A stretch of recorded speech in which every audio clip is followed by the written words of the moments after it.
In this video, I'm going to walk through an open source intelligence framework lab, and the first framework we'll look at is Recon-ng. Now, Recon-ng is a reconnaissance framework that is used for passive information gathering. I'll try my best to explain what each command does and what the modules mean and why we are getting different results as we go. Before typing commands, let's quickly talk about what Recon-ng actually is. So Recon-ng is a framework. You can think of it as a workspace where you run different reconnaissance techniques and all the results are stored and connected in one place. Instead of running random tools and losing your output, Recon-ng keeps everything organized and reusable. The objective for this lab is to use Recon-ng to discover hosts and subdomains for example.com using various modules. So our target domain is example.com. I'll start by typing help to see the available commands. Here we see it tells us to start with Recon-ng.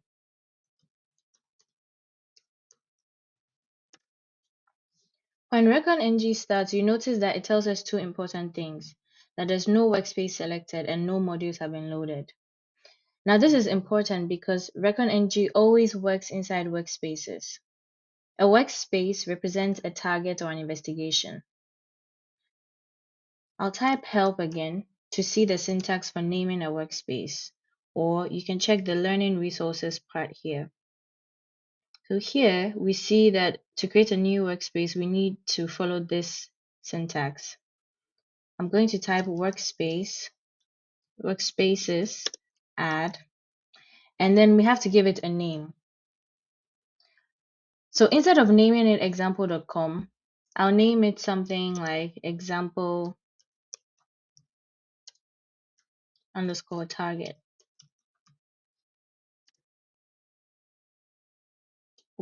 Example workspaces add example underscore target. And now the prompt changes. It tells us that we are in the framework Recon-ng and we have added the workspace example underscore target. I'll type help again to see the available commands. Now, if you pay attention here, we see the available modules. I'm going to be going with the first one here. Now, you notice it says require source. Source simply means the inputs that the module will work on. So it answers the question, what piece of information should I start from? This framework has different kinds of modules, and they don't all start from the same type of data. Some start from a domain, a person's name, a company name, an email, or an IP address. So this Recon-ng framework uses different option names to avoid confusion. I'm going to load my first module. We can see here, it tells us to use this syntax for the command. So use plus the module. So I'm going to type use, and I'll copy this and paste it here. Now when I press enter, if you pay attention, you notice that the prompt, has changed. It tells us where we are inside the Recon-ng framework and that we are in the example target workspace with the name to domain module loaded. Modules in this Recon-ng framework represent the techniques, the reconnaissance techniques, and this one is called name to domain. What it does is domain profiling. So it looks for host names that are associated with a domain, like mail servers or admin panels or APIs. Before we run a module, we have to set its required options. If you look here, there's a syntax for it. So we're going to type set source, which is the option, and then the domain or the value, which is example.com. Here, source means this is a thing that we want to analyze. So you can think of source as a starting point. Now I'll run the module with a command run. And here we can see that this framework is discovering subdomains like www, mail, API, admin, and so on. I'll use the command show hosts to show the results.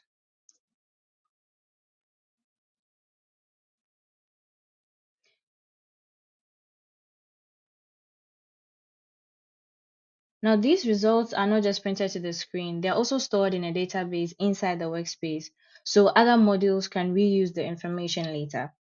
Now, looking at the results, we see that the show host command showed all the hosts that this framework has found and stored in the workspace.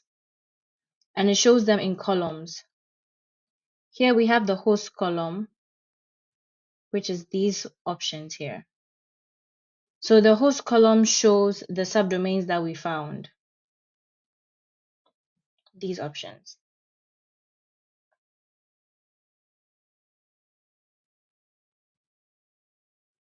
If you pay attention, you realize that they all resolve to the same IP address. So even though they all resolve to the same IP address, they can show different services and risks. They can expose different services and different risks. And we see the region and location columns. That gives us a geographic context for this infrastructure. So the key point here is that Recon-ng framework isn't just listing the results, but it's organizing reconnaissance data so it can be reused by other modules. I'm going to type exit now.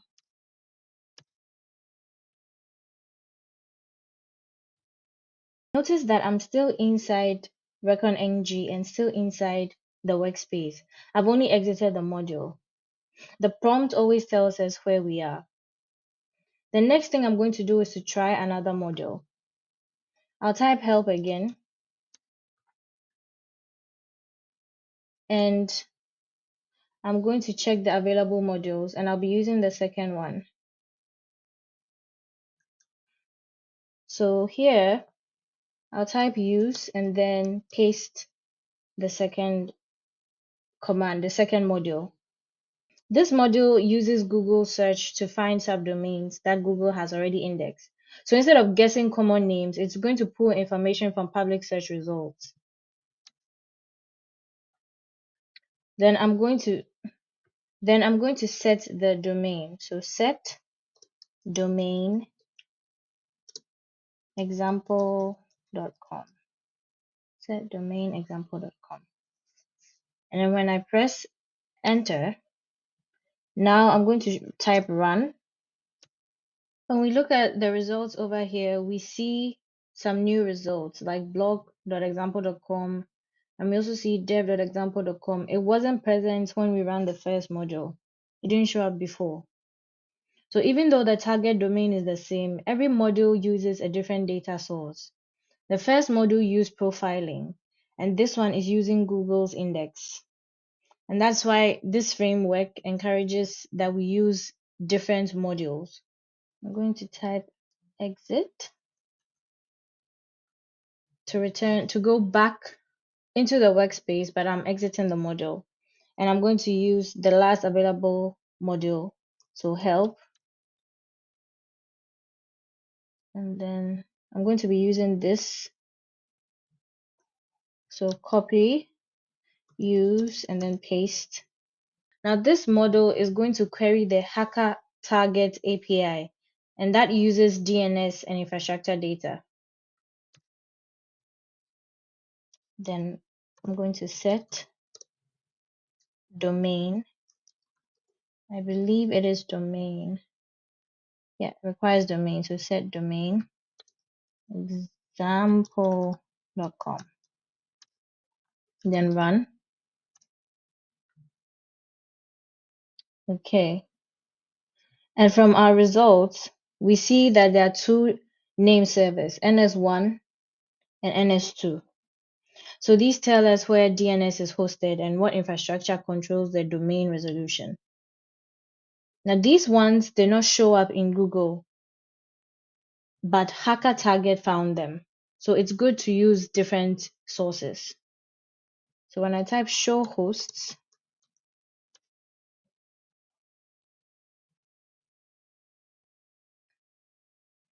As we can see here, they've been added. What we got from the second module and the third module has been added into the database. So the two name servers and then blog.example.com and dev.example.com have been added. This framework avoids duplicates and it only adds new findings. So the biggest takeaway from this module is that the module name tells you the reconnaissance technique that we are using. And the option names like source or domain tell the module what type of input it expects. We also know that different modules mean different intelligence sources. And so in this lab, we use Recon-ng to perform passive reconnaissance with multiple modules, different data sources, and a single workspace. So in this video, we are using the tool SpiderFoot to gather public information about a target domain. And we're using example.com, which is our target domain.